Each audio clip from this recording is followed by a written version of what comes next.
Existe uma sensação específica que não tem nome fácil, mas que quase todo mundo que caminha com Deus conhece por experiência. É a sensação de estar parado num lugar que você não escolheu parar. De olhar para sua vida e perceber que existe um ponto, um período, uma situação, onde o avanço simplesmente cessou. Não de forma dramática, não com uma ruptura visível que explicasse com clareza o que aconteceu, mas de uma forma gradual e persistente que foi tornando cada vez mais evidente que algo estava impedindo o movimento que você esperava. Você tem planos, tem dire, ou tem clareza, ou pelo menos tinha clareza, sobre para onde estava indo, e então o movimento parou, ou desacelerou tanto que parar e avançar começaram a se parecer com a mesma coisa. E o mais desconcertante não é apenas a parada, é a persistência dela. É o fato de que você tentou, orou, buscou, moveu o que podia ser movido, e mesmo assim continua exatamente onde estava. Como se existisse uma força invisível que não é hostil, não tem a qualidade do ataque espiritual, mas que simplesmente não deixa você ir além de um determinado ponto. Como se houvesse uma mão que não empurra, que não machuca, mas segura, com firmeza, com uma certeza que contradiz toda a sua urgência de avançar. E quando você tenta encontrar o que Deus está fazendo nesse lugar onde você está parado, pode surgir uma confusão que é difícil de resolver, porque você foi ensinado que a fé avança, que a obediência abre caminhos, que quando você está no caminho certo, as portas se abrem. Então, o que significa estar parado? Significa que você está no caminho errado, que errou em alguma decisão que tomou antes de chegar aqui?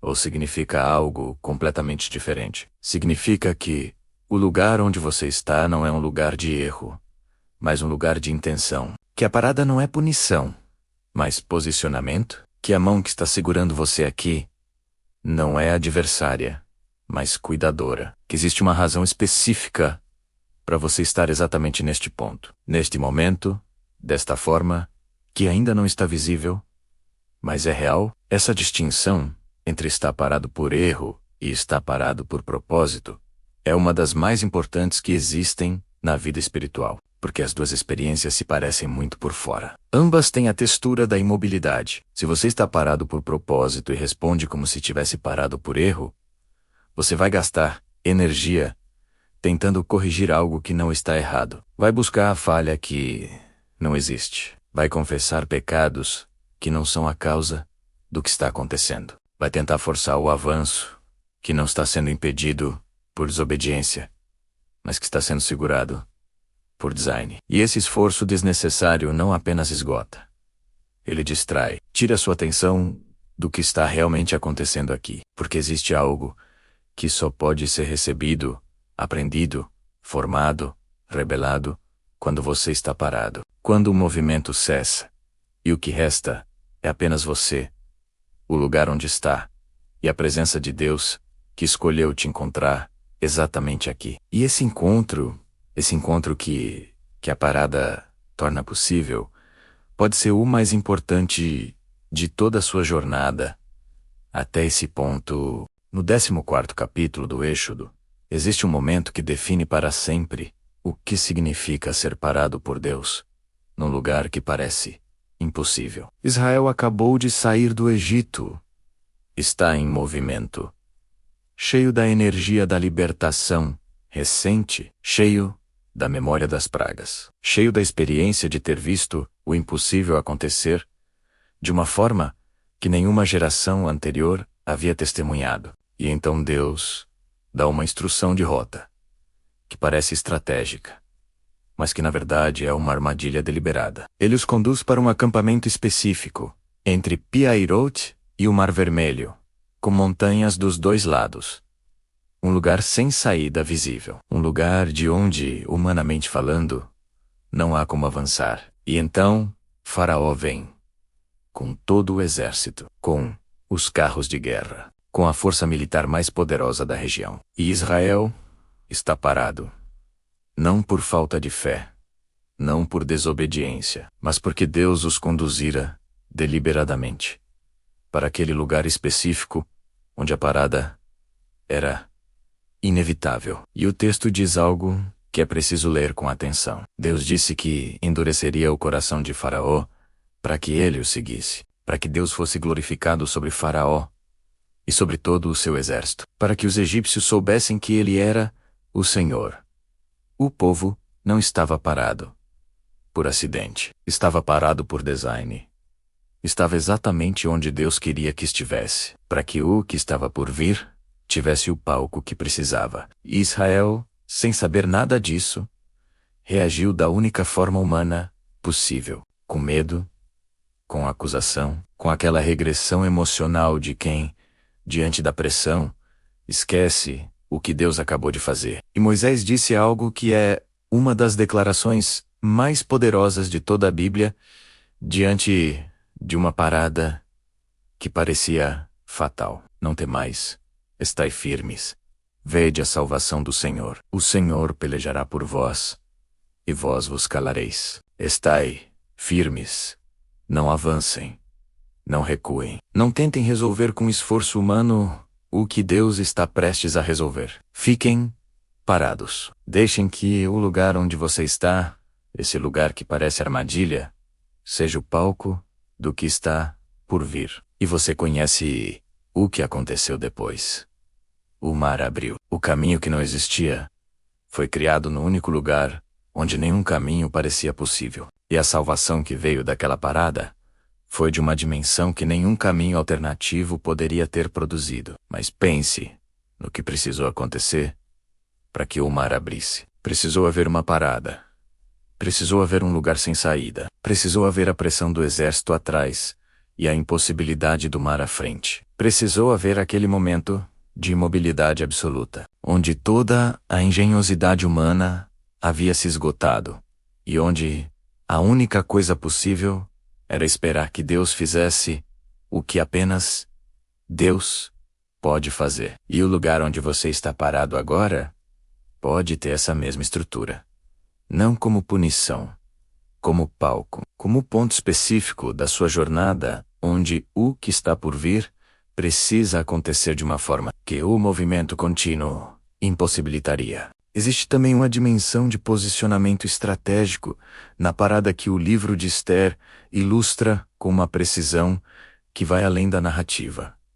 Esther estava posicionada no palácio, não por sua própria iniciativa, não pelo esforço de quem planejou cada passo, mas por uma cadeia de eventos que, olhando de fora, pareciam uma série de coincidências que culminaram numa posição específica. E quando a crise chegou, quando a existência do seu povo estava em risco, Mardoqueu disse algo que Esther precisava ouvir. Quem sabe se não foi para um momento como este que você chegou à realeza?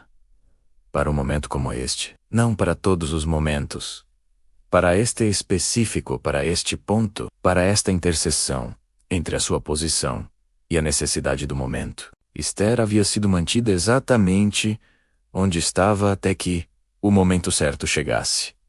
A parada não havia sido o erro, havia sido o preservar de uma posição para uma hora específica, que ainda estava por vir. E o seu lugar de parada agora pode ter essa mesma qualidade. Pode ser a preservação de uma posição para uma interseção futura, que você ainda não consegue ver, mas que Deus já está enxergando com clareza. Um momento para o qual você está sendo mantido exatamente aqui. Existe uma qualidade da parada que só se percebe quando você para de lutar contra ela, quando você deixa de tratar o lugar onde está como um problema a ser resolvido e começa a tratá-lo como um lugar a ser habitado.